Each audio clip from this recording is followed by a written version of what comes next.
উকিল সাহেব, আপনার মামলা দিয়ে আজকে আদালতের কার্যক্রম শুরু করুন। মহামান্য আদালত, আমার আজকের মামলার বিষয় হলো সুনামগঞ্জের পাথর চুরি নিয়ে।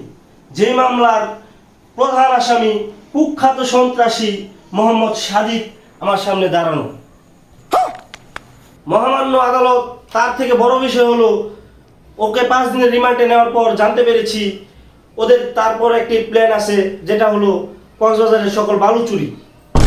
আপনি বুঝতে পারতেছেন ওরা যদি সকল বালু চুরি করে আমাদের এই প্রাকৃতিক সম্পদ কিভাবে নষ্ট হবে? আদালতের মাঝখানে আপনি কাকে ফোন দিচ্ছেন?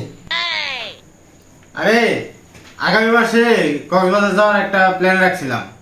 এখন যে অবস্থা, এই চুরের গোষ্ঠী যদি ভালো চুরি করে ফেলায়, এর লাগে আমি বাসায় ফোন দিয়ে বলে দিলাম রেডি হইতে, বিচারটা শেষ করেই চলে যাবো কক্সবাজার।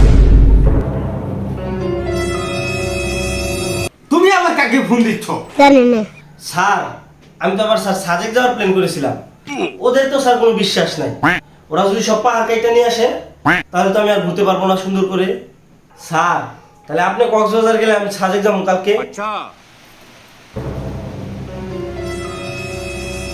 কিরে, তুই আসামি হইয়া আদালতে দাঁড়ায়া কার কাছে ফোন দেস?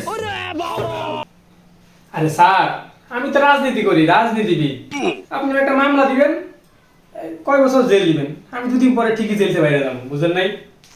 কিন্তু স্যার, আমি আমার জীবনে যে পরিমাণ অপকর্ম করছি আর আমার দল যে পরিমাণ অপকর্ম করছে, সামনে নির্বাচন আমরা জিতবো না।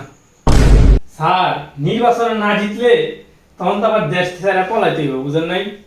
আমার দলের যে নেতা কর্মী স্যার আমি তো চিনি, এদিনে কবে না আবার সব প্লেনই বেচা দেয় স্যার, তখন তো আমি আবার দেশ ছাড়ায় পড়াতে পারবো না। তখন তো আবার সেই জেল খাটতে বিরোধী দলের লিগা। এর লিগে আমি ছোট ভাইয়ের ফোন দিছি, বুঝছেন স্যার।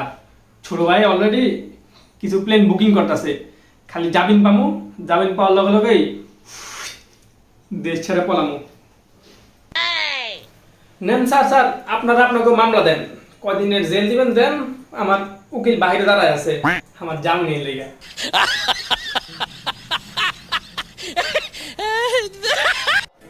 অবাক হয়ে লাভ নেই স্যার, এটাই আমাদের বাংলাদেশের রাজনীতি। দেন ওর একটা সাজা দিয়া দেন, ও জেল খাটুক আর আমরা আমগো ঘুরে আসি।